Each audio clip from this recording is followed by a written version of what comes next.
Fala pessoal, esse é o Habeas Podcast, eu sou o Luciano Lima e hoje estou aqui com meu amigo Donato. Aí pessoal. O Felipe Santos também está com a gente aí. Fala pessoal, como sempre, fonoaudiólogo e co-host nas horas vagas. E a gente tem a honra de receber hoje aqui ele que já foi presidente da Câmara de Vereadores, secretário da Fazenda, secretário da Administração, atualmente é vereador, pré-candidato a prefeito, Ney Patrício. Ney, muito obrigado pela presença. Valeu, Luciano, obrigado pela oportunidade de estar aqui com vocês.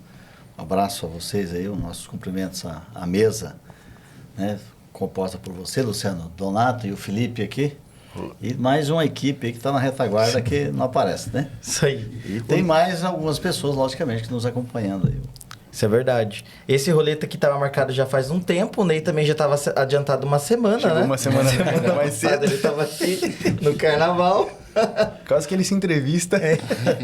Mas hoje, o Ney tem a honra de começar hoje o nosso podcast. A gente está com o nosso patrocinador, a Bioanimal Foz, farmácia de manipulação, que disponibilizou a caneca para nós aqui do Habeas. O Donato vai falar um pouco para a gente da Bioanimal, para quem não conhece ainda. A Bioanimal é uma farmácia de manipulação veterinária. Então, quando você precisa de um medicamento para o seu pet, você entra em contato lá com a Bioanimal. Vai ser bem atendido lá. Qualquer dúvida você vai tirar lá com a Mariana. Ela vai estar à disposição lá para atender vocês. E esse é um presente para o nosso convidado de hoje. Olha só. Obrigado. Você tem pet, Ney? É pai de pet também? 3 pets. É pai de pet, então. Aí, ó, tem um agrado pro teu pet. Nós somos 3, eu, minha esposa e minha filha, que nós moramos juntos. Cada um tem um petzinho. Legal. 3 cachorrinhos lá. E aí vai um biscoitinho, né? Que quando necessário pode ser medicamentoso. Amém. E vai Obrigado. também um perfuminho também, vai um lencinho pro pet. É isso aí. Obrigado. Aliás, um dos pets lá já é cliente da Mariana. Né? Bom, agora você já pode falar aí que você também é vereador de pet. Que eu já tenho 3, pô. Na verdade, não tem como deixar de amar os animais, né? De forma geral. Os pets dentro de casa nos enchem de alegria, né? É uma companhia excelente para dentro de casa. Eu creio, assim, que as famílias que não têm deveriam ter, que é um diferencial na vida da família, né? E por isso eu aprendi a gostar disso e ter em casa, não abro mais mão disso. Que legal. Protetor Ney. A gente acabou até com uma cultura que existia muito de... Quando você falava de cachorro, aquela visualização do cachorro lá na casinha, amarrado na coleira, né? Isso acabou, já vem de uns anos já, desse cuidado, a gente ter um cachorro que quem possa ter, que cuide bem dele, né? Sim. Logicamente que a gente tem os animaizinhos, os de pequeno porte, né? Pequeníssimo porte, né? Animais de maior porte, você tem que ter uma casa maior, quintal maior e tal, né? Você hoje que está na Câmara de Vereadores, a gente aproveitando esse gancho da pauta animal, como que tem sido feito hoje o trabalho na cidade nessa questão hoje, que a gente tem grandes problemas em relação a animais na cidade, né? De castração, de doenças, que atingem o ser humano também. Eu acho que por força de vários vereadores, né? Insistindo na causa, avançou bastante, né? Mas ainda tem muito a ser vencido. A gente vê muito animal ainda maltratado, né? Não é só os cachorros e gatos, né? Nós temos aí os cavalinhos na rua aí, tá ainda com algum sofrimento. Talvez o proprietário, aquele que utiliza para alguma atividade, às vezes comercial, ele acaba fazendo o animal passar dos seus limites e tal. A gente tem visto isso visualmente na rua. E isso nos preocupa também. Estou citando só esses 2 tipos de animais, mas quando a gente fala de animais, são todos, né? Então, eu creio que esses avanços melhorou bastante. O serviço de castração que o próprio Estado implementou em várias cidades do Estado, com mutirões, também tem ajudado bastante a não proliferação dos animais daqui um pouco, sem que as famílias possam avançar nos cuidados, né? Falta, de fato, uma política pública mais efetiva nesse sentido. Mas nós temos outras questões muito maiores para resolver. Não que isso não tenha importância, claro que tem. Né? Mas se a gente falar da vida do ser humano, dos idosos, de muitas crianças que ainda sofrem, não temos como comparar isso com a vida animal, que também merece sua atenção. Isso aí. a gente não consegue falar de política hoje em Foz do Iguaçu sem citar o nome do Ney Patrício. Né?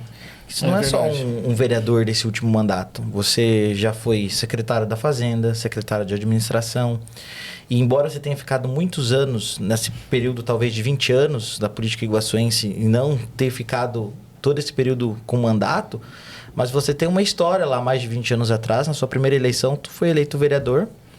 E teve um período muito conturbado no início dos anos 2000, que na época o presidente da Câmara sofreu um atentado e você teve que assumir, então, a Câmara de Vereadores. Isso aconteceu no dia 24 de fevereiro de 2003, quando a mesa diretora tinha eu como vice, o Adilson Rabelo como presidente, e aí houve o atentado nesse dia, numa audiência, logo após a audiência pública no Bela Itália, e aí eu tive que assumir a Câmara meio de supetão, inesperado, né, de última hora, e conduzir os destinos da Câmara até o final de 2004.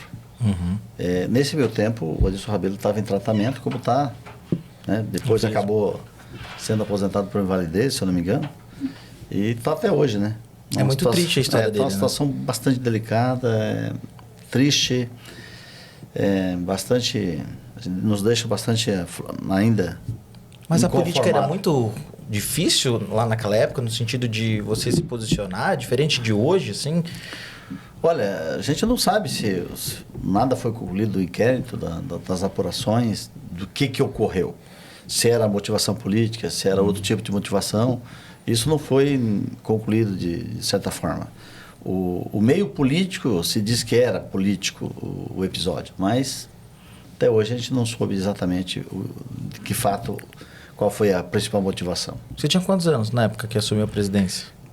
Acho que eu tinha 35, 36 por aí. Era o primeiro mandato também como vereador. Primeiro mandato. Então foi um período muito conturbado na história de Foz do Iguaçu, saber que um presidente da Câmara sofre um atentado, né? E aí você... Foi notícia nacional naquela situação, né? naquele período. Você teve o primeiro mandato no início dos anos 2000 e depois ficou um tempo ausente. Fiquei um bom tempo, fiquei 16 anos, né? Fora do meio político.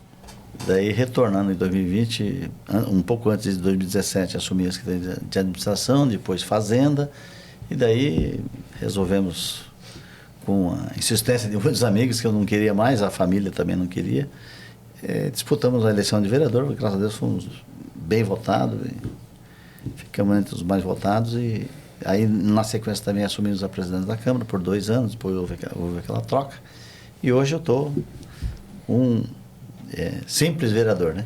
Mas aqui quando a gente fala do Ney, você é uma figura importante na cidade, é como se você não tivesse ficado esse período ausente desses 16 anos sujis.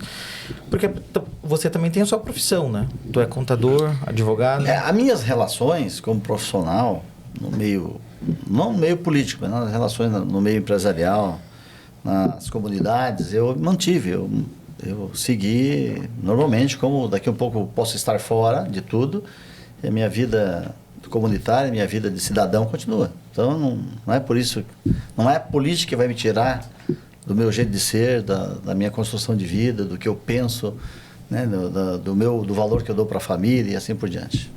Uma pergunta que eu queria fazer assim, o que viu de diferença nesse tempo de ausência quando voltou para o cenário político? Mudanças, né? Muitas mudanças houveram. Tem ainda sintomas e sinais da velha política, ainda tem muito, mas com muita evolução, em especial o jeito do governo federal tocar, do governo estadual, mudou muita coisa naquele tempo.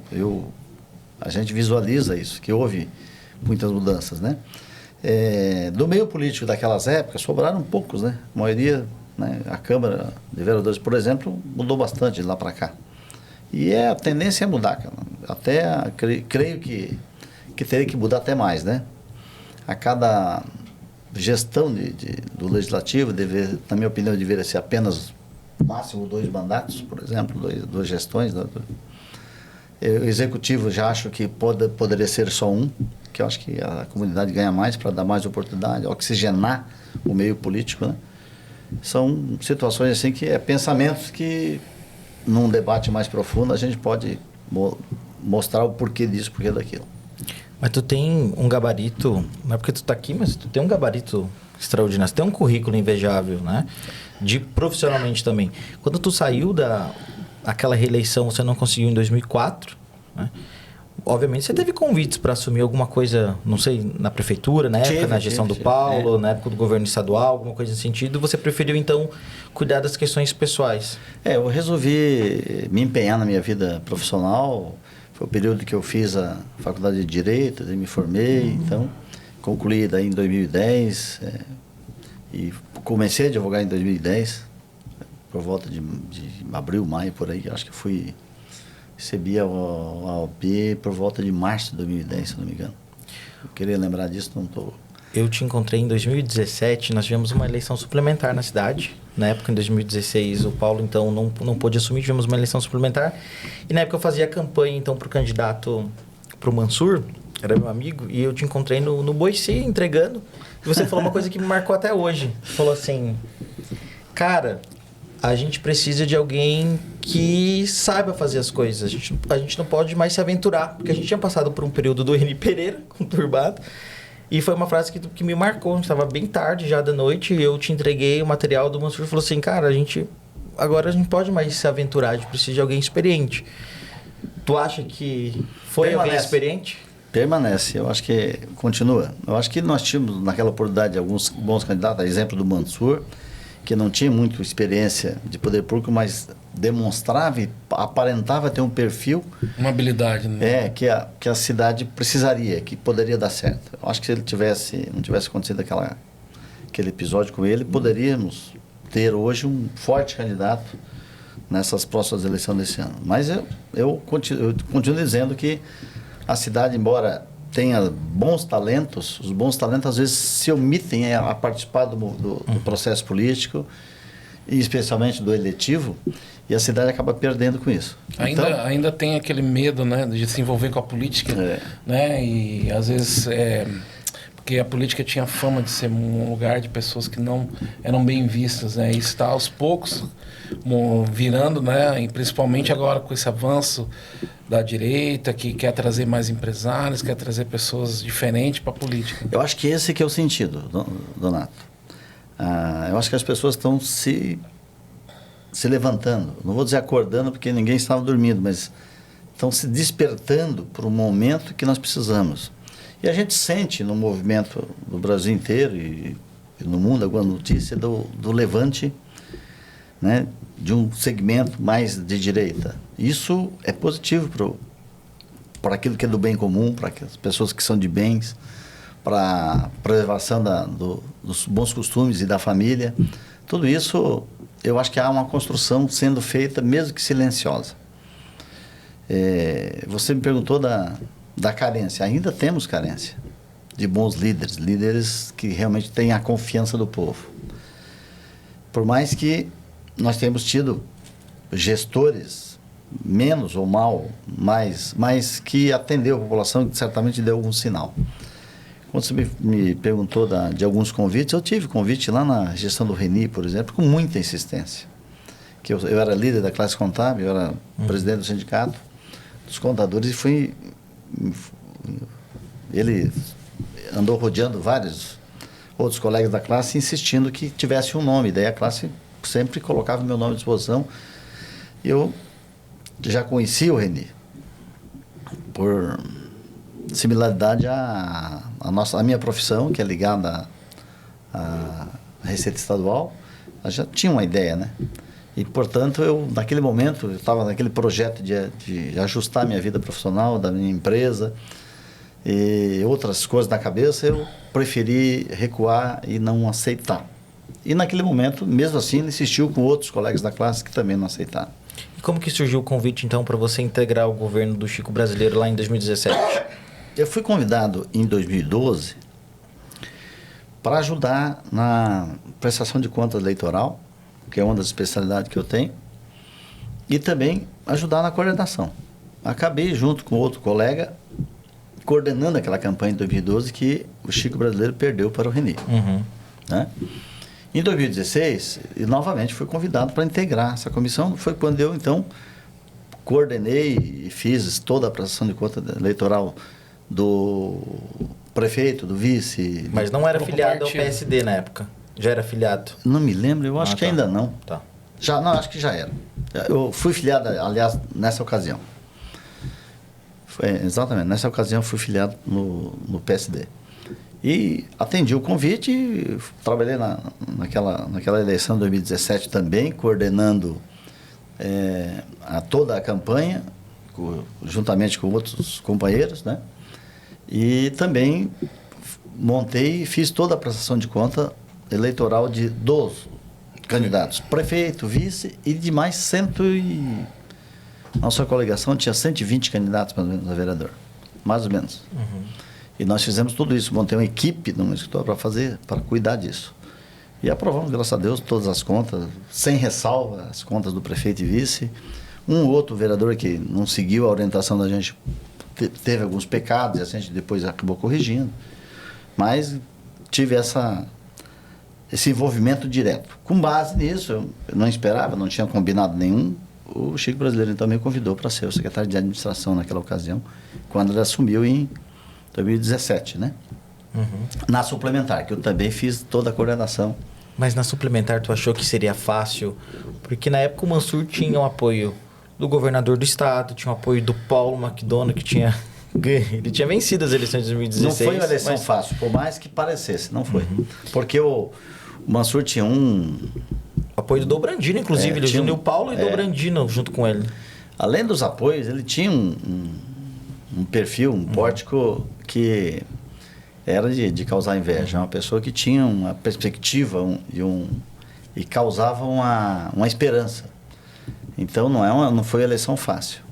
E tu teve participação no mandato da Inês? Que a Inês teve que fazer um tapa-buraco ali enquanto o novo prefeito não fosse eleito. Não tivesse eleição. Não participei do governo municipal nesse período. Porque não sei se tu lembra, teve um episódio no governo da Inês que o Chico se reúne no gabinete da prefeita e então nomeia o secretário da saúde, que até era, na época, era cedido da Itaipu. Esqueci o nome do amigo. E aí, então, já circulava um burburinho, né? Olha, a Inês é do mesmo partido do Chico, mas, na verdade, quem está nomeando tudo é o Chico. Na verdade, eu acho que o Chico teve, na ocasião, uma certa influência. Eu participei de diversas reuniões em que ele levou, por exemplo, a Inês a presidente da Câmara, naquela ocasião, a montagem de governo. Mas eu jamais imaginava que eu poderia estar participando do governo. A gente estava, como tinha aquela proximidade de pós-eleição e fechamento de conta, preparação de diplomação, todo esse processo eu participei. E isso nos causou essa proximidade, logicamente. E o Chico, de fato, em algumas ocasiões, a própria Inês chamou ele em algumas ocasiões para pegar a opinião. Ele era deputado também. Ele né? era deputado na época, né? Então, ele também era do PSD, então, logicamente que tinha uma afinidade política muito próxima, ele e da Inês. Eles dois eram bem próximos, de fato. E era inegável que ele pudesse dar os pitacos dele, né? Ele sugerindo ou sendo cobrado ou pedido a dar a sua opinião. Eu sei que ele influenciou, de fato, a montagem de governo. E por que tu não quis participar do pleito 2016? 2016 eu participei? Não, como candidato. Como candidato eu não tinha isso na minha... Eu tinha uma proibição dentro de casa. Foi aquele período conturbado. Quem manda, acho que tinha falado para ele ficar em casa. Você não sabe quem manda. Quem manda está em casa, né? Mas tu tinha um compromisso já de assumir alguma secretaria na campanha? Não foi combinado Aí, nada disso. aproveitando o que a gente está falando aqui nesse ambiente, qual que é muito que as pessoas questionam do Ney Patrício, tal, até onde o Ney Patrício trabalha para o PSD ou trabalha para o Chico? Onde que tem? Porque essas coisas se misturam no entendimento. Olha, a nossa ligação é partidária. Eu tenho muito respeito, agradeço as oportunidades que eu tive dentro do governo, mas não dá. Eu tenho o papel de fiscalizar, de legislar, e isso não vou abrir mão. Eu estou em outro papel. Você tem que entender o papel de cada momento. Né? A nossa ligação é meramente partidária. Né? Logicamente que, com respeito ao chefe do Executivo, e o respeito dele com a Câmara e os vereadores, também tem que haver. É recíproco. Então, uma conversa com o prefeito, uma reunião com ele, uma reivindicação que tem que uma tratativa que tem que fazer. Eu não vejo problema nenhum nisso, né? Agora, dizer assim, ó, eu apoio, eu avalizo tudo que a gestão faz? Não, aí também não, né? Agora, aquilo que é bom, logicamente que a gente participa. E até que ponto, assim, tem uma coordenação do partido, nível municipal, estadual, para esse entendimento? Eu acho que hoje o momento é outro, né? O partido tem o comando lá do Eliseu, que tem o respaldo do governo do estado, e a gente, enquanto dentro do partido, fica sujeito a essas orientações do partido, tanto daqui como do partido a nível estadual. Mas tem autonomia? O partido aqui? Você, no caso. Não, tenho. Eu também autonomia como vereador. Sim. Sem dúvida nenhuma. Agora, em relação ao partido, a minha autonomia é limitada, logicamente. Eu tenho que seguir a normativa do partido, né? Ideologia, o entendimento e, vamos dizer assim, o direcionamento que é dado, né? Mas o partido tem deixado a gente muito livre, não tem cobrado nada nesse sentido. Você teve uma participação importante no primeiro governo do Chico Brasileiro, pós-governo Reni, ali, em mandato da Inês. Tu primeiro assumiu a Secretaria de Administração ou da Fazenda? Administração, depois na sequência da Fazenda. E como foi esse período? Cara, nós passamos, vocês se lembram o que sobrou dos frangalhos da gestão Reni. Foi muito difícil. Nós patinamos aí por volta de um ano e pouco, patinando. Pra você ter uma ideia, nós pegamos a prefeitura com aquele índice nacional financeiro, eu não lembro o nome do instituto que mede isso, no conceito C. No primeiro ano nós já fechamos com o B, e já no segundo ano, A.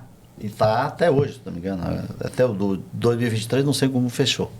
Mas veio naquela sequência. Foi um trabalho de muita luta, porque naquele período, naqueles primeiros 6 meses especial, a própria Inês passou por dificuldade, porque ela não tinha informações, era intimação da Polícia Federal, do promotor público, do juiz do processo, da Pecúlio, toda hora pedindo informação, documento, com multa diária, para o prefeito, para o secretário.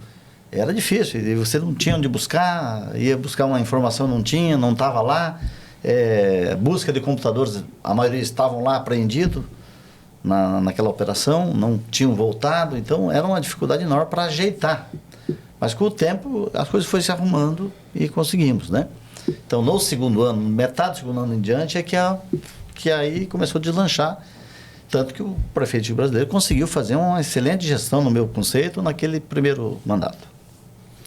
Mas foi no primeiro mandato que tu também assumiu metade na Secretaria da Fazenda. Foi. Daí eu assumi, acho que por volta de 2018, por aí. Até março de 2020, eu fiquei na Secretaria da Fazenda. Assim, agora visualizando por dentro que você estava lá.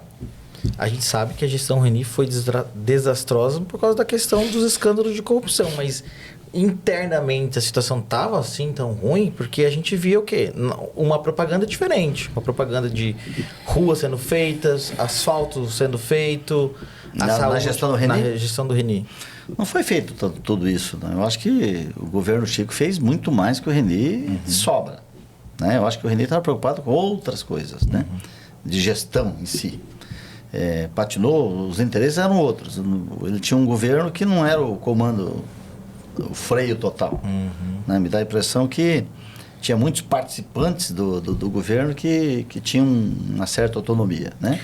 Mas a articulação dele a gente não pode negar que o cara tinha, né? Elegeu a esposa como deputada que o Chico não conseguiu. Olha, o Reni era um cidadão muito ladino, como dizia minha mãe. É um cara que no meio político é bastante articulado e tem o respeito, até hoje, de grandes figuras políticas do estado do Paraná. É uma pessoa que tem o respeito, porque é um cara também que cumpre os seus compromissos. Então, é um cara que tem o respeito do meio político, vamos dizer assim. É uma pessoa altamente, vamos dizer assim, em termos de legislativo, ele foi um excelente deputado. Um cara que ganhou o respeito de toda a Assembleia. Né? Então, Não dá para negar isso. Agora, ele, como executivo, ele teve inúmeras falhas e que não dá para tirar isso.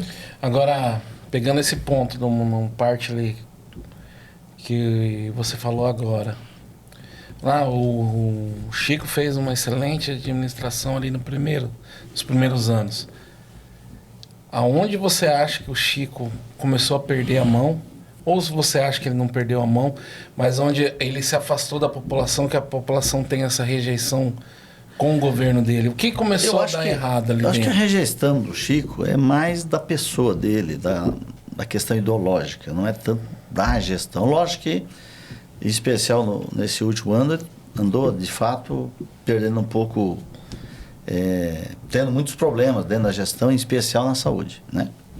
Outras áreas caminhou bem. E a falta de recurso, o orçamento curto, o inchaço da folha de pagamento, veio deixando cada vez mais amarrado. Mas aí, no caso, por culpa dele ou o quê? Lógico que é um pouco de gestão, mas é um pouco também da situação econômica, né? Olha o período pandêmico que nós passamos, e que não foi só Foz, vários municípios passaram, tiveram enormes dificuldades.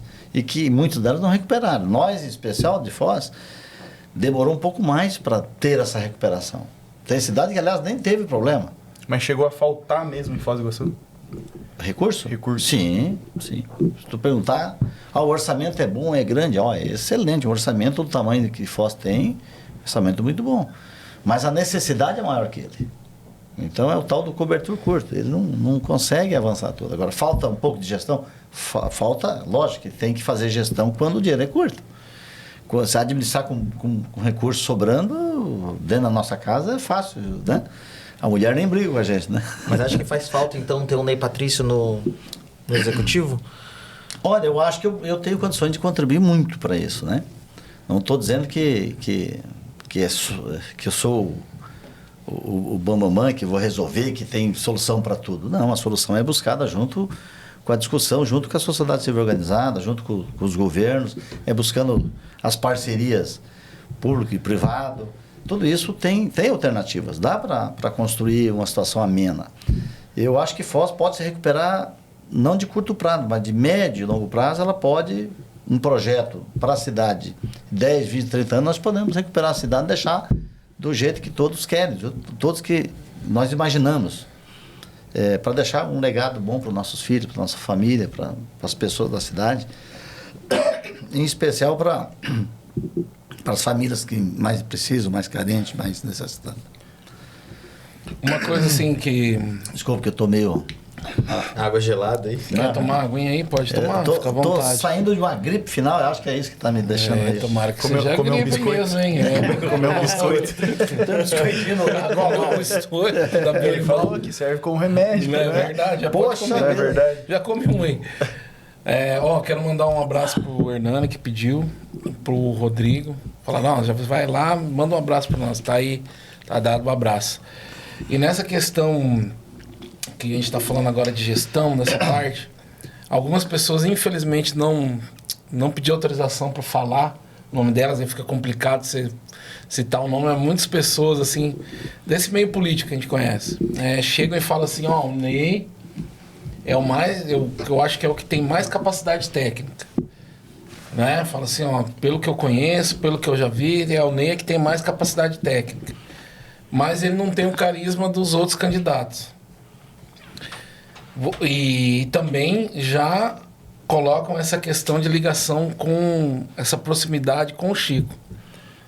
Qual que é a tua dificuldade, Ney, para alcançar romper essa barreira de tirar o teu nome de vinculação com o Chico e demonstrar mesmo essa habilidade, vamos dizer assim, para as pessoas que não estão lá dentro da parte política, da parte que vendo o que acontece na Câmara e tudo mais. E quem falou isso para mim sabe, e as pessoas falaram, quiser se manifestar no comentário, pode falar, fui eu mesmo que falei. Acho o Ney bem competente, acho mais preparado.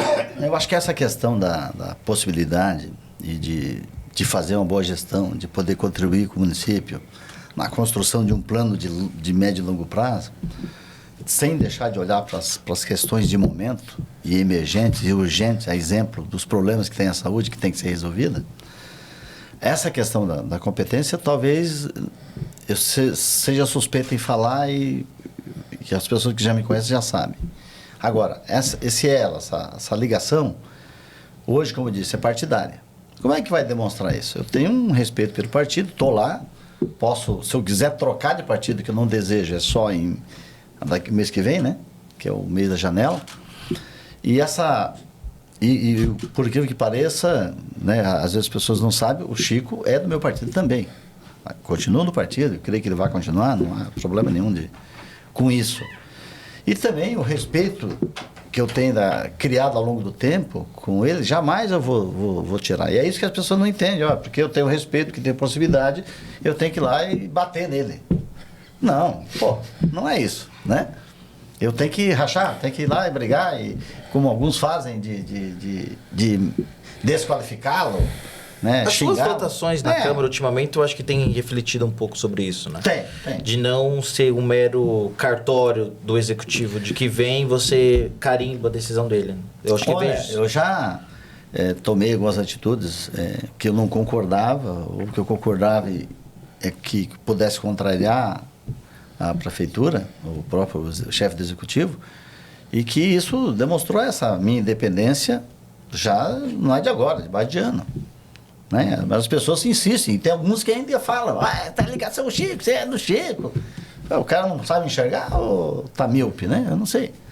Até eu e o Luciano, a gente foi para Cascavel agora no show rural, e lá nós tivemos certeza que não é a aposta do Chico, não é teu nome, não. Não é o teu nome, não. Não, claro. O Chico tem as preferências dele, não é de hoje, né? Isso não é ingratidão de você ter colaborado no primeiro governo dele, depois como presidente da Câmara, e você vê que o próprio líder do teu partido, que é prefeito, pensa num nome que não é do partido e que não é você, pensa numa pessoa de fora. Isso te deixa com uma má com o partido se comportar assim? Saber que o partido vai dar preferência para alguém que é de outro partido, apostando a ficha em outro partido? É uma questão de grupo de partido. O partido não se manifestou, nunca teve essa clareza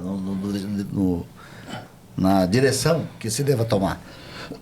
Até porque a gente tem esse, vamos dizer, um pseudo-problema, que não é problema, pode ser bom, pode ser ruim, que é a ligação.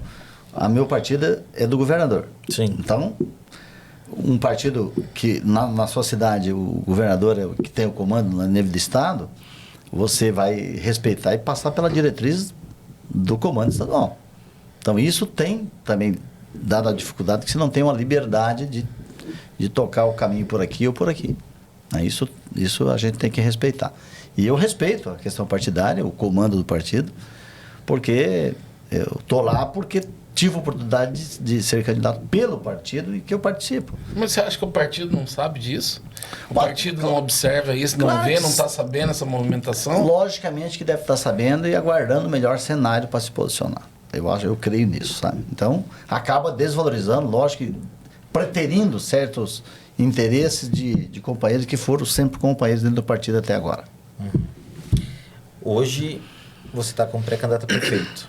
Se não se concretizar, é uma coisa que a gente já vem falando há um tempo, e não é demérito dizer isso, que você é um vice de luxo. Caso você não seja o candidato a prefeito, você é um vice que muita gente gostaria de ter você como vice, né? E como que seria isso no sentido de você pensa que poderia ser mesmo um vice? Olha, a construção de um projeto de cidade passa pela humildade de você... Alguém tem que ceder, né? Então... Você cederia? Lógico, depende de como que é a composição, com quem. Como é que é isso? Tem o aval do governador, o governador vai avalizar isso? Ele vai... É esse o sinal? É por aqui o melhor caminho? A cidade vai ganhar com isso? É isso que tem que ser levado em jogo. E a questão não pode ser da questão pessoal, vaidade pessoal ou do interesse somente pessoal. Não pode negar que todo agente político tem o seu interesse pessoal. Não dá para dizer isso, não. Mas ele tem que ser uníssono com os interesses da cidade, com aquele projeto que a cidade possa ganhar. Sim. E a questão da direita nesse processo, em qual que é a influência? Você acha que tanto como nível do Ratinho, como a nível federal, uma possível apoiamento vai fazer muita diferença? Como é que você acha que essa influência da direita, e muita gente também questiona e levanta, mas o Ney não é tanto de direita assim, ele é mais para esquerda. Como é que é o teu posicionamento? Como é que você se encaixa assim? Fala assim, eu sou de direita, sou de esquerda, eu não sei o que eu sou. Qual que é? As pessoas só faltam colocar as palavras na minha boca, né? Não é isso, Donato? Muitos que a gente ouve por aí.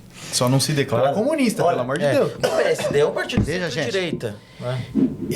Nem esquerda, nem direita, não dá para falar isso. Você tem que pensar para frente. Mas eu sou de direita, né? Eu, aliás, sempre fui de direita, nunca sabia. Né? Eu ia perguntar isso. A gente acaba concluindo que é de direita, ao que você começa a fazer uma reflexão ao longo do tempo da vida da gente, né? Preservando a família, você está dentro da igreja, você está dentro dos bons costumes, corrigindo o que é aquilo que é certo, né? E se identificando mais com essa linha, sem saber que isso é ser de direita. Isso, ao longo do tempo, nós não tivemos a experiência de separação. O que é esquerda e direita? Já existia, porém não era claro para a sociedade. Não era claro e evidente, como é agora. Como é agora. Então, naquele seu primeiro mandato de 2001 a 2004 ali, não se pensava nisso, só se fazia... Não se falava em direita e esquerda. Não se falava. E eu era de direita. Inclusive, defendi bandeiras de direita. Defendendo família, defendendo... Tem várias ações minhas da época que demonstram muito bem isso. E hoje não é diferente. Né? Então, e alguns insistem, alguns que querem... passar por cima desse pensamento de que a gente tem essa ligação. Lógico, é só porque eu tenho uma proximidade, uma relação com alguém que também é de esquerda, você tem que conversar com todas as alas, né? Quando você quer o bem para a cidade, você tem que navegar em todos os meios. Vai governar todo mundo, né? Lógico. Isso aí também. O governo é para todos. Né? Isso aí, tem muita gente que é bloqueado para isso.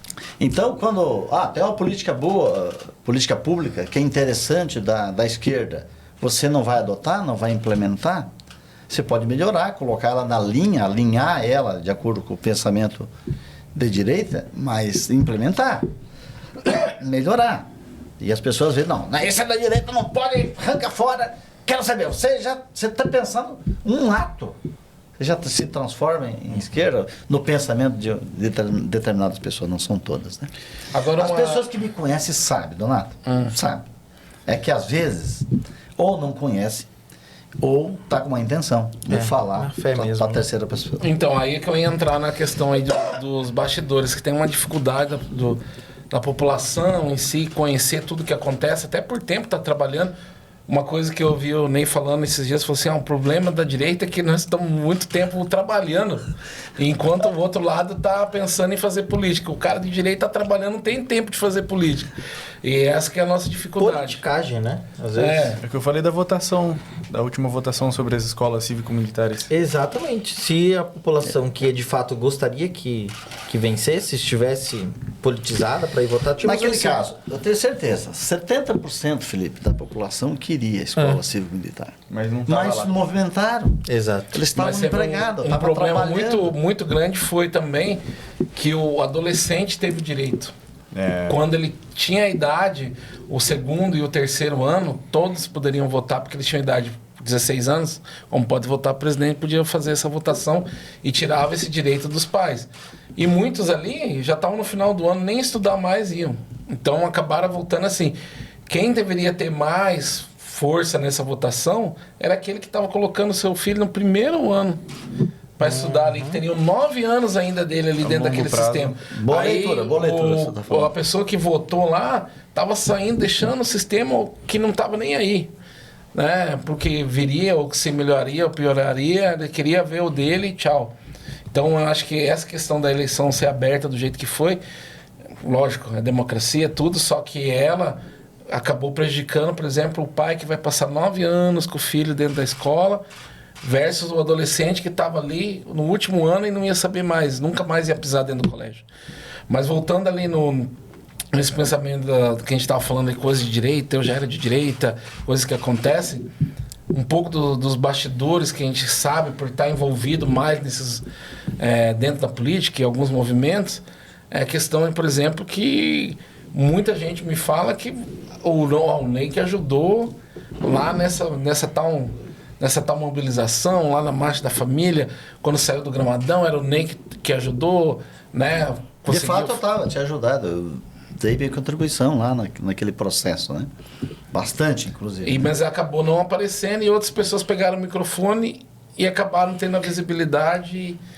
E fazer aí o quê, o pessoal São não pessoas conhece. que se metem ao meio. Eu sou uma pessoa mais discreta, não gosto de estar me metendo, querendo aparecer e passando adiante. Até porque o idealizador foi o pastor Isaías, foi outras pessoas que queriam fazer, e daí ele me convidou, eu convidei outras pessoas, e foi envolvendo várias outras pessoas no meio. Quando a gente viu, tava outras pessoas querendo liderar na frente, acabou tomando a frente, porque ninguém vai também se indispor. Né? A gente tem esse processo. Às vezes a gente peca por isso, né? Por não deixar, por permitir que outras pessoas acabem tomando a frente daquilo que você está...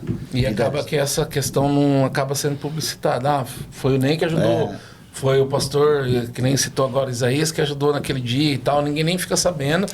E às vezes, vamos dizer assim, a parte política, aquele benefício político cai na mão de outras pessoas. Sim. Tem mais alguma coisa que o Ney fez e participou, que a população, que a gente não saiba, em prol da direita, nesses movimentos da direita? Nesses últimos anos, né? Não vale falar do Todes.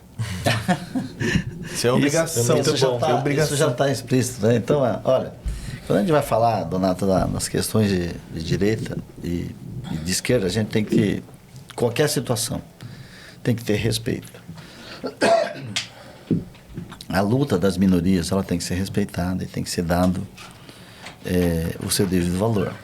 As políticas públicas para determinado segmento que tenha necessidade de uma política pública mais efetiva, tem que ser dado apoio. Nem por isso você achar que isso está certo, você é de esquerda, por exemplo. E às vezes as pessoas confundem, né? Não pode prevalecer a supremacia de pequenas minorias sobre a grande maioria. Eu penso assim. Então a gente tem que equalizar isso, mas tem que respeitar as pessoas que são... Isso aqui é democracia. Isso aqui é democracia, não é? Democracia não é só ser de um lado ou do outro. Então o radicalismo nunca serviu para lado nenhum. Tu tem essa participação hoje de colaborar com a direita iguaçuense, isso é fato inegável, você colaborou com isso, mas muitas pessoas não visualizam isso, obviamente. E tentam até manchar a sua reputação em relação a isso, né? Inclusive, a gente esses dias recebeu uma acusação até indireta de que pessoas estão querendo ligar o Ney Patrício a um outro candidato de direita. A gente não esconde de ninguém. Isso aqui você é um bom nome, né? Então, as pessoas às vezes querem macular a tua reputação nisso. O interesse, né? Pode ser interesse, pode ser pessoas que, olha, vai tirar meu espaço. Então, eu prefiro dar um jeito de escantear, porque senão, estando aqui, você sabe como é que é a minha vida. Vocês estão me conhecendo pouco, mas sabem que eu não sou disso. Não sou de deixar ou eliminar alguém ou deixar de lado. Não é o meu papel. Eu vou voltar um pouco ao passado, no teu primeiro mandato. Embora tu tivesse feito um mandato que foi presidente da Câmara ali por causa daquela situação com o Rabelo, tu foi um dos mais votados, mas não foi reeleito, né? Por causa da conjuntura da legenda partidária. Da legenda partidária. Foi o 9º mais votado naquela ocasião. E você foi um dos responsáveis, na época, pela Fenartec. Isso foi um pouco antes, né? Pouco antes ainda? E o que acontece que hoje não tem mais? Porque hoje a gente tem a grandiosa Fartal, né? Que acontece em Foz do Iguaçu, a grande quermesse. O que acontece? O que falta para voltar? Nós estamos na construção, numa tentativa de reconstrução. Mas desde quando estão nessa reconstrução? É que o momento, quando é um político... Olha, naquele período de pandemia, nós estávamos bem avançados para fazer aquilo, para retomar. E daí deu aquele problema.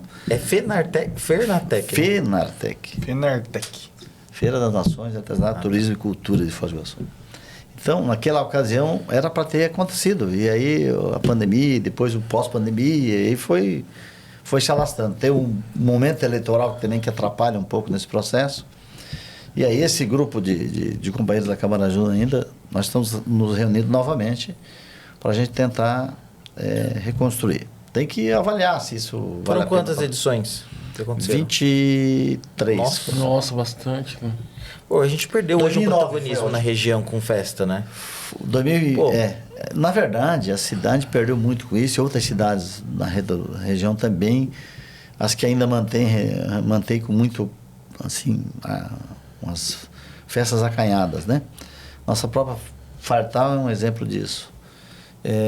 Nós temos uma exceção, que é a Santa Terezinha, que faz a Fespop, um barulho, mas é um investimento alto, puramente poder público. E a Fenartec não era construída com dinheiro do poder público. E assim, transparência que eu precisa também, né? também. Transparência também. Eu também não... O pessoal geralmente fala assim, nossa, mas a Fespop e tudo mais.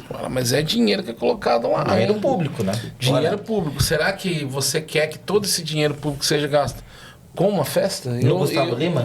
Então eu acho que são pontos a se trabalhar.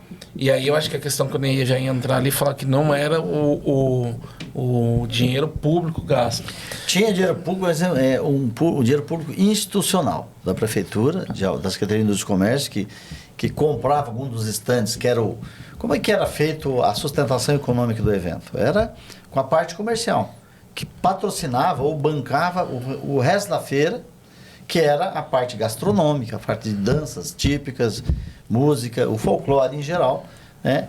O artesanato, que era bancado, então, pela parte comercial do próprio evento. Nós fomos agregando algumas atividades que pudessem gerar recursos para bancar aquilo que é a essência da Fenartec, que era a cultura, as nações, comida típica, danças e assim por diante. Vou pular um pouco agora para a parte de fiscalização. Você está na Câmara de Vereadores, um dos seus papéis é fiscalizar o Executivo. A gente viu recentemente que a UPA do Morumbi passou por uma reforma. Alguns vereadores foram lá fiscalizar a reforma. Mas ir lá e dar uma olhadinha, para mim, não é fiscalização, né? Você olhar como está a obra ali, isso não é fiscalizar é ver contrato, ver se foi entregue todo o material, se foi cumprido no prazo, quanto que foi gasto. Como que tem sido o seu papel hoje na Câmara de Vereadores de fiscalizar isso? Olha, veja bem, lá no caso da UPA, houve, eu acho que um erro por parte da gestão em dizer que a UPA estava sendo entregue. Ela não estava entregue totalmente, ela estava entregue parcialmente para atender um dos serviços que era atendimento infantil. E que, tanto que as pessoas normais vão lá e não tem. Faltava aquela questão do raio-x que até agora se discute, como é que o vereador que não tem conhecimento técnico na área, vai lá ver se o raio-x está funcionando? Não está. Quer dizer, como é que você vai identificar isso? Aí você pega com base, então tem que ser cobrado da gestão, claro, quem é responsável por isso? Secretário de Saúde? Secretário de Saúde talvez não entenda bem do assunto, mas quem é que está montando lá? Tem os técnicos estão funcionando, está testado isso?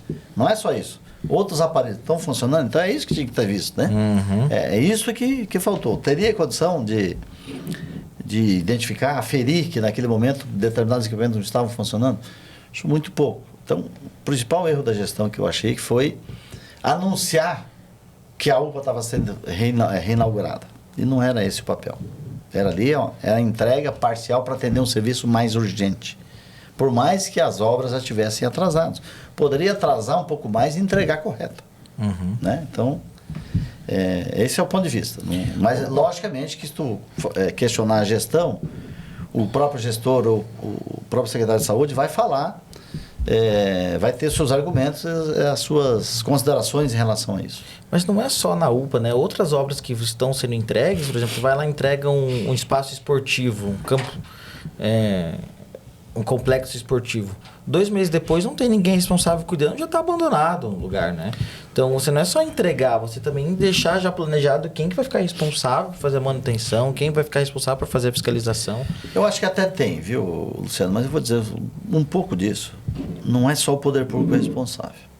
Não quero aqui culpar a comunidade, mas a comunidade em si recebe o bem público e não se apropria daquilo. Ele não pega para si, cuida, ajuda. O próprio vizinho tem lá um vândalo lá, danificando o equipamento lá de uma, vamos supor, uma academia a céu aberto. Alguém lá fazendo mau uso, ele não vai lá se brigar com o cara ou pedir para a pessoa, não precisa brigar, né? Mas pedir que use Pare. corretamente. Ó, pare, você está danificando, ó, você está dando, você está... Não é tão simples assim. É, Isso que Pare, por favor. eu acho meio O cara leva uma complicado. paulada ali. Eu acho meio complicado isso, né? Porque, assim, já tá vindo, o imposto já tá saindo do bolso, ele não vai querer ele mesmo. Né? Mas assim, Apesar tem de outras acontecer. formas, não precisa ele interpelar. Ó, vou ligar lá na guarda Denúncia. municipal, vou denunciar que tem alguém danificando. Isso é bem público de todos nós. Sim. Todo mundo pagou por aquilo, é imposto que o cidadão pagou. Vou ajudar nessa contribuição. Porque o município certamente não vai ter pernas para cuidar de todos os equipamentos públicos da cidade. Tem lá os seus elementos, a ronda da guarda municipal, um outro equipamento tem uma câmara de segurança, tem as rondas dos agentes patrimoniais, mas não consegue vencer tudo, né? Então, aí a comunidade tem que colaborar nesse sentido. Então, aí tem realmente falha. Mas isso é gestão também, tá? Luciano, acabando? Tá isso é acabando. gestão também. Eu quero perguntar Qual é a mais gestão? coisa. Envolver a comunidade. Quando entrega, a comunidade está recebendo. Eles estão lá na inauguração, estão participando. Acho que isso é joia. Uma coisa que eu queria perguntar aqui, eu acho que a gente já está caminhando para a parte final, mas como o Ney Patrício conhece, sabe como funciona, sabe da máquina pública, quais são os desafios para o próximo prefeito? O que o Ney Patrício faria? Porque o problema que eu vejo é o cara que está de fora, que é mais fácil falar, tudo que ele fala ele não tem passado, ele não está participando, é fácil falar de fora, é mais fácil. Ora, o maior Agora, desafio que eu acho é... Agora, só para complementar, assim, qual que é esse desafio para a próxima, né? Próximo executivo que vai aí, a próxima Câmara coordenar tudo que está acontecendo com Foz e o que o Ney faria e como faria. Como eu falei assim, tem a pessoa falando de fora, ela fala, eu vou trazer 10 indústrias, eu vou fazer não sei o quê, eu faço isso, eu faço aquilo, eu faço... Infotópico. E daí vende aquilo, vai ter direito a picanha e uma cervejinha e o povo vai atrás. E aí chega na hora de entregar, não vai conseguir. O Ney que está dentro ali dessa realidade, sabe dos problemas da prefeitura, como a gente teve outro convidado aqui que foi o vice-prefeito, elencou várias dificuldades financeiras. O Ney que conhece lá dentro, o que faria diferente, o que precisa ser feito, o que vai ser enfrentado? Olha, o enfrentamento é grande e não é só de curto prazo. Logicamente, assumiu, tem os problemas do momento, mas ele tem que fazer a gestão e organizar as coisas de forma que de longo prazo ele consiga ir suplantando e resolvendo ao longo do tempo. Tem situações de imediato. Se você falar, o maior desafio é você fazer a gestão do orçamento. Fazer adequado àquelas necessidades mais urgentes, né? Nós temos, você ter uma ideia, você chegar lá, você vai pagar precatório. 40 e poucos milhões de precatório que tem pendente, né? Tem uma fila de espera já enorme, que é repassado para o Tribunal de Justiça e o tribunal é que paga isso. Tem lá um limite mensal, que tem que ser aumentado, você não vai vencer nunca. Você vai dar prioridade para isso no momento? Tem muita necessidade. Então, é só um exemplo que estou citando. Você não tem outras necessidades que é mais urgente. Então, junto com a sociedade, elencar o que é a prioridade e trabalhar em cima disso, sem desprezar o olhar para a educação e saúde em especial. Até porque tem limite constitucional para você cumprir, né? O 25 da educação tem sido cumprido e 15 de saúde que tem sido gasto 34%, 35%. Esse é o orçamento. Aí você tem 50 hoje, vi hoje uma publicação no Diário Oficial no site do TSE que a folha do município está com 59%. 59%. Estourado. Então é esse desafio que tem que ser vencido. Como é que tira? Alguns me falam assim, mas tem que enxugar essa folha. Tira, tem que demitir funcionário. Como é que você faz isso? Com os funcionários estáveis. Ah, mas tem um monte de comissionado. O comissionado representa, quase que nada, né? E você precisa do comissionado para fazer a gestão, para você fazer vamos dizer, o equilíbrio, né? da gestão. Não? Dá para reduzir? Eu acho que dá para reduzir. Dá para fazer alguma coisa? Mas não vai fazer a grande diferença Não jogar as contas. Não é isso que vai resolver o problema de tudo. Então você tem que ver onde é que estão os gargalos maiores, e tem diversos deles, né? Extinguir algumas secretarias, por exemplo, né? Enxugamento da secretaria, eu acho que é uma medida que pode ajudar, não vai resolver também, né? Pode fazer, daí, mas você assume um compromisso em campanha que você vai fazer isso, fazer aquilo, chegar lá, você acha que poderia e não pode, daí você não vai cumprir, você vai prometer, não vai entregar. Isso também não dá para suplantar. Eu não faria isso. Faria aquilo que eu acho que dá para fazer, vamos fazer. Se não der, não vamos assumir compromisso que não dá. É tipo colocar ar-condicionado nos ônibus de Foz do Iguaçu. Qual mais outro compromisso que foi feito? Os desafios são saúde, vamos dizer assim. Transporte coletivo é outro desafio enorme que tem que ser vencido, né? E a própria arrecadação do município, que parece que o município arrecada um monte, como de fato arrecada, mas a necessidade é maior que ele. Né? Nós temos que ajustar essa questão do hospital municipal, que é um gargalo bastante... Precisa ser resolvido. Né? Precisa ser resolvido, que acho que ajudaria muito o orçamento para poder... Deixar de ser municipal a responsabilidade. Você ajudar na básica, eu acho que isso é importante para melhorar muito e aí dar uma oxigenada no orçamento, poder suplantar, atender outras necessidades. Uma atenção especial para as entidades assistenciais que fazem o serviço que era dever do Estado, que se omite ou muitas vezes repassa. Isso já por uma cultura, inclusive, do governo federal e estadual, e que tem que se dar uma atenção maior, porque ela atende um serviço social e de saúde relevante para a sociedade e às vezes não tem o respaldo financeiro que o poder público poderia dar. Logicamente que muitas entidades têm os seus projetos e acabam não atendendo e tal, né?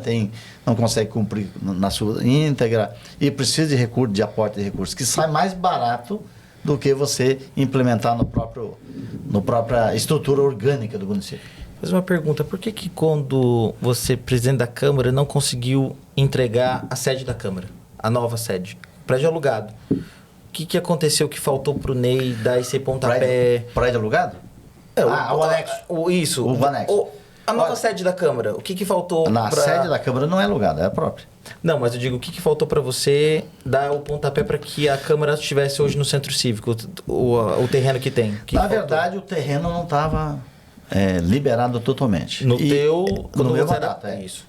Agora, houve um avanço bastante, eu tive no SPU, inclusive junto com o Chico Brasileiro, na época prefeito, em conjunto buscando isso.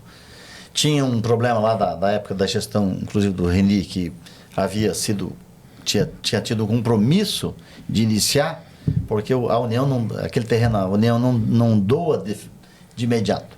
Ela faz a cessão de uso, você se compromete a fazer um determinado, iniciar uma obra, pode ser até um muro. E que não foi feito nada. E não foi feito nada, só foi colocada lá a pedra fundamental, e nada mais que isso. Nem roçar, estava roçando. Aí, o SPU, logicamente, quando eu falo SPU, é a Secretaria do Patrimônio da União, ligado ao Ministério do Governo Federal.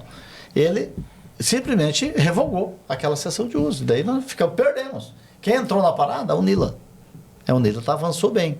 Depois, de uma outra negociação, teve que fazer uma divisão. A Unila fica um pedaço, a prefeitura fica... Perdemos um pedaço, então. A prefeitura perdeu um pedaço do Centro. A negociação era essa. Daí, hoje já mudou esse cenário de novo, porque a Unila acabou, com o atual governo federal, acabou... pegando de volta aquele espaço. Isso. Então, mudou o cenário.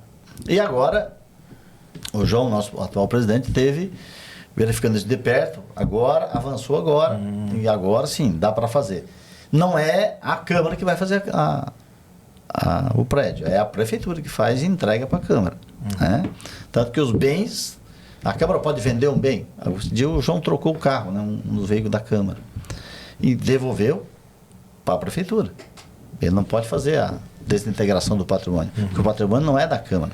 Então não depende só do presidente da Câmara a construção do prédio novo, depende também da Prefeitura. Depende do Executivo. E aí, por questões econômicas, mesmo que haja e tem que haver a independência de poderes, tem que haver uma conversa, tem que haver uma junção de esforços dos dois poderes para que aconteça.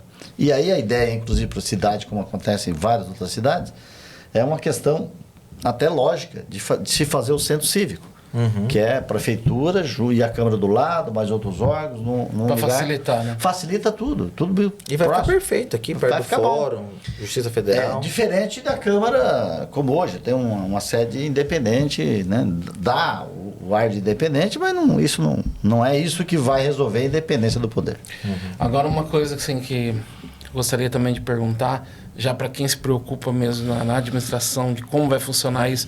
Como eu falei, é muito fácil você, como candidato, prometer um monte de coisa. Agora, qual que é o desafio de um prefeito de Foz do Iguaçu tentar governar ou administrar a cidade sem o dinheiro da Itaipu? É possível? Olha, não é impossível, mas vai fazer com muita dificuldade. Se não tiver o apoio, a mão da mãe Itaipu. Mãe e pai, né? Eu acho difícil. Até porque existe... tá certo que tem valores que Itaipu... Que é oriundo da geração de usina, que é do ICMS, dos próprios royalties e tal, que esse é automático, independente de governo, esse recurso vem. Mas os recursos, as contribuições da Itaipu nas grandes necessidades da cidade, e não é só da cidade, do entorno da cidade, eu acho bastante complexo se não tiver o apoio da Itaipu. Pode sobreviver, mas com muita dificuldade. Duras penas. Mas essa dificuldade, porque a gente tem algumas demandas específicas ou... Porque não porque acostumou? Além do... Não é só costume, é que tem algumas demandas que geram a necessidade de recurso maior. E aí, quando o cofre, quando eu já disse, o nosso cobertor está limitado, ele recorre, sempre tem recorrido. É mais fácil recorrer a Itaipu do que recorrer ao governo do estado ou federal, às vezes, em algumas situações. Mais rápido, né? É mais efetivo, quando tem uma boa relação, né, do comandante de Itaipu, com o governo federal, com o município e tal. Perfeito. Mais uma pergunta aí, galera? Eu tô com medo do horário, eu não sei, eu não marquei o horário, quanto não, que a falta? gente vai... Só quero fazer uma última pergunta, então, para a gente encerrar. Centro Cívico, aquele elefante branco. Centro Cívico não, Centro de Convenções, o elefante branco que nós temos. O que aconteceu com o Ney no Poder Executivo ali como secretário? Qual foi sua colaboração para que desse um fim para aquele lugar? Olha, eu sempre defendi isso. Que teria que, no mínimo, enxugar aquilo. Fazer aquilo ser um instrumento de verdade para o qual foi criado. Mas tu sabe que os interesses políticos também, né? Político não pôde avançar nesse sentido. Aquilo, numa ocasião, eu sugeri até que, inclusive, repassasse integralmente o patrimônio totalmente para o FOSPREV, já que o FOSPREV é o Fundo da Previdência dos servidores da Prefeitura e tinha em andamento, em crescimento galopante, o déficit atuarial com a FOSPREV. Seria uma forma de o município garantir o recurso, mas houve, acho que a reunião do conselho, aí o prefeito na época que conduziu esse processo e o conselho não aceitou. Assim como não aceitou outros bens do município, que também o prefeito queria que fosse absorvido pelo FOSPREV. Mas essa é apenas uma alternativa, porque ali não é só o município sócio, né? O município tem a maior participação, a economia mista, e tem a participação do Estado, da Embratur, da Fungetur. É muita gente. Então, muitos atores, entes públicos que participam da companhia. É uma empresa, né? Na verdade, é uma empresa. Perfeito. Ney, quero agradecer a sua presença mais uma vez, tá? Sabemos aí que a gente já queria bater esse papo já faz um bom tempo. Tu sabe da nossa admiração pelo homem público que você é. E desejamos sucesso nesse ano de 2024, para as perspectivas que você tem aí para alcançar nos próximos anos. E sabemos que você é peça fundamental para isso. Obrigado pela oportunidade. Obrigado aí pela presença, Ney. A gente acredita que Foz precisa de pessoas com qualificação semelhante à tua, com esse entendimento da máquina pública, para ajudar nessa gestão, né? Para enfrentar e para colocar a nossa cidade no lugar que ela merece, né? Que a gente, como população, vê que existe um potencial e a nossa cidade não atinge. A gente gostaria muito de ver pessoas com esse potencial de conhecimento, de entender da máquina pública, ajudando a gestão da cidade. Quem sabe um dia a gente chega perto, né? De entender. Verdade. Não, é verdade, a cidade... Desculpa, Donato, interferir nisso, mas assim, a cidade tem muitos talentos, cara. Com capacidade de contribuir, de ajudar. No setor privado e também dentro do setor público. Nós temos muitos servidores públicos que são talentos irretocáveis no nível do Estado. Como dentro da Câmara, nós temos alguns servidores públicos de carreira também, que é relevante presta um serviço relevante a nível de Estado, assim, que é referência. Então, nós temos que ter essa consciência e ter esse proveito, tanto desse talento que está no setor privado, que pode contribuir lá, quanto o próprio servidor público que está lá dentro, né? Muitos reclamam de servidor público, mas olha, tem pessoas ali que têm capacidade de ajudar. E é esse detalhe aí, Luciano, que me chama a atenção. Eu não tenho esse conhecimento de saber, sei de uns ou outros ali, mas não tenho esse conhecimento total. A gente precisa de sempre ter alguém que saiba identificar, ó, esse. Foz do Iguaçu não pode perder isso. Não podemos. A retenção de talentos pela cidade, nós estamos se perdendo com o tempo. É importante que nós tenhamos essa consciência, valorizar bem e deixar essas pessoas nos ajudar a construir. Pessoas que têm conhecimento, têm retórica na sua carreira profissional e que pode pegar o passado, olhar o presente e construindo para frente, né? Obrigado, Ney.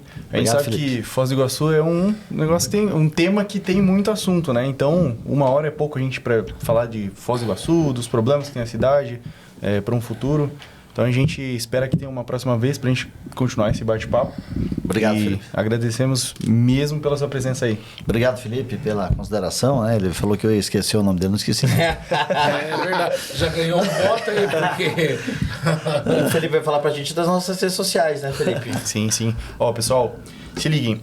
YouTube, estamos em tudo, né? YouTube, TikTok, estão agora no Spotify também. Só colocar em tudo lá. Instagram, obviamente, que é o principal de tudo. Habeas Podcast. É só esse o @. Aí vocês vão ver lá os vários episódios anteriores que a gente já fez com outras pessoas e vão acompanhar vários rios que a gente posta direto lá para vocês, beleza? Manda um alô lá pra mim, galera. Obrigado, Luciano, ao Donato, ao Felipe, então, pelo estar aqui com vocês. Você é uma pessoa, Luciano, que a gente admira, tá vendo que você é um dos talentos que a cidade não pode perder. O Donato é outro pensador político da cidade, o Felipe estou conhecendo agora. Aliás, já nos encontramos, mas poucas vezes para poucas, mas debate. oportunidade de bater papo, Sim, poucas, né? sim. Mas eu sei do talento que tem essas pessoas e que não pode se perder no tempo. Vocês se mantenham firme na conduta da vida, pensando na cidade boa para o futuro nosso, né? Não podemos deixar nem perder de vista isso. As boas intenções que a gente tem que ter para a cidade. Obrigado. Obrigado, Ney. Obrigado, pessoal. Até a próxima. Fiquem com Deus. Tchau.